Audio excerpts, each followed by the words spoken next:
Hi everyone, I just want to remind you to take a look at the syllabus instructions for the research project. It starts on page 7 and goes on to page 8 and continues on to page 9. So make sure you've read this and you understand what's required of you. There are general instructions and then very specific ideas to address in each section, followed by some more general information, general guidelines, how you can go about getting some extra credit, all of that. So make sure you've read this and you're addressing these things and deciding as a group, if you're working with fellow students, who wants to address what, how you want to address it. In the end, you need to make sure that all of this is addressed and that it's written using one voice. So in other words, everybody in the very end should proofread it before you submit it to smooth out the language, especially if you have very different writing styles.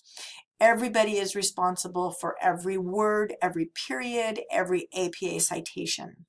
Make sure you cite where you got all of this information. You're not making this stuff up. You're getting the ideas from someone else, but you are not quoting them. You are reading things and paraphrasing, summarizing, combining two sources to paint a fuller picture, whatever it is that you're doing to write this. You're getting the ideas from someone else, so you need to make sure you cite in APA style where you got those ideas.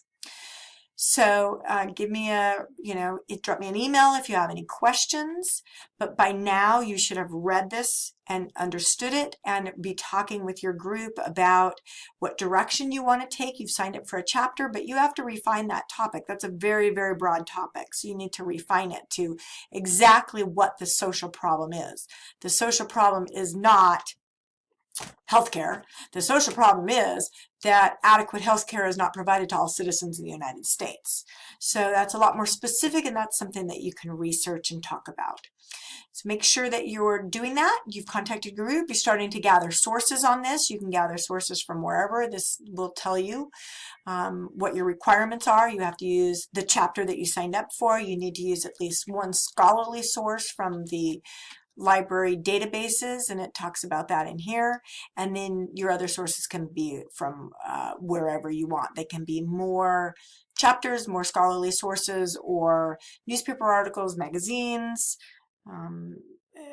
whatever, websites, anything. Okay, so you need a minimum of 5 sources total for the entire paper.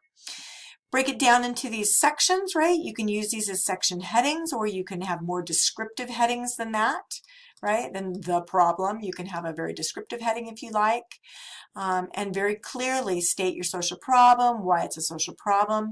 You can even just use the problem, number 1, state your problem, number 2, tell me why it interests you. Then go on to history. Number 1, who's benefiting? Number 2, number 3. You can number those. You just need to make it really clear to me that you're answering every single one of these sections. These are not suggestions. I need for you to answer each one of these. So again, if you have any questions, drop me an email, give me a call in my office, come see me in my office, whatever you need. I'm there for you. Have a great day.